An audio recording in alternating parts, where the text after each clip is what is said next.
السلام عليكم متابعين اكله بسيطه، عاملين ايه؟ ان شاء الله تكونوا بخير. النهارده ان شاء الله هعمل لكم الفلافل او الطعميه بالفول المدشوش.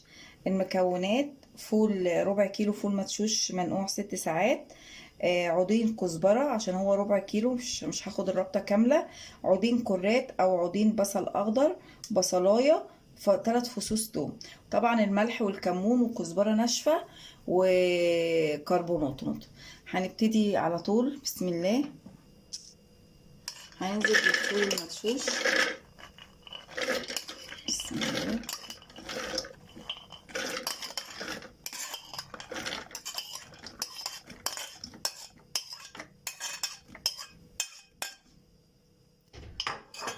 والبصلايه و3 فصوص الثوم هنفرمهم كويس.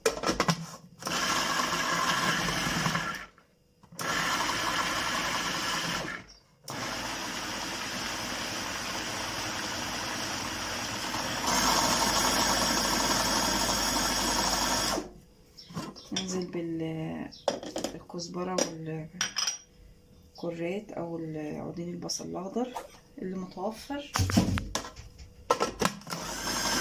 نفرمها كويس قوي. ممكن تحتاج معانا المعلقتين ميه واحنا بنفرمها.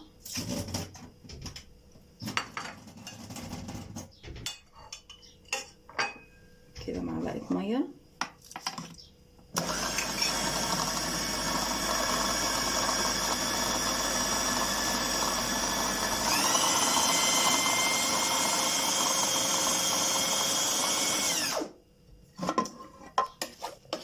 طبعا ننزل الجوانب عشان كله يتفرم مع بعضه لسه. طبعا نقعد نفرم كويس، نحط كمان معلقه ميه،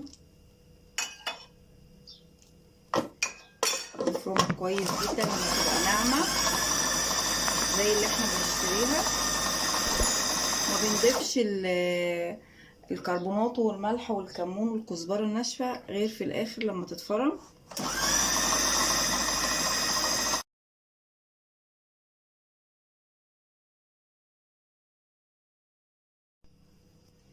كده اتضربت، فاضلها حاجات بسيطه خالص. هنحط معلقه كمون، معلقتين ملح، معلقه كبيره ملح، او على حسب ما انت شايفه، يعني الكميه اللي انت حطاها تظبطي عليها الملح. كزبره ناشفه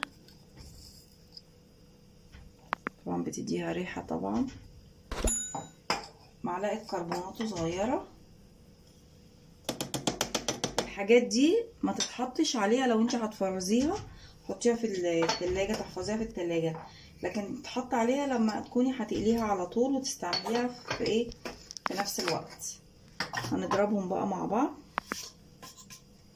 بسم الله. هنفضي كده العجينة بعد ما اتفرمت عشان نقليها في الطاسة. نحط طاسة فيها زيت سخن على النار، شكلها واحنا بنقليها. لو وصلت لهذا الجزء من الفيديو لا تنسى الاشتراك في القناة وتفعيل زر الجرس ليصلك أحدث فيديوهاتنا. هنبتدي نقلي بقى الفلافل اهي. نحط الزيت، لازم يبقى زيت حامي ما تشربش زيت مننا، قادح. طبعا لو في سمسم هتبقى احلى، انا ما عنديش للاسف سمسم. تتحمر، نقلبها على الناحيه الثانيه، نطلعها ونوريها لكم ان شاء الله. ده الشكل النهائي للفلافل بتاعتنا بعد ما طلعت.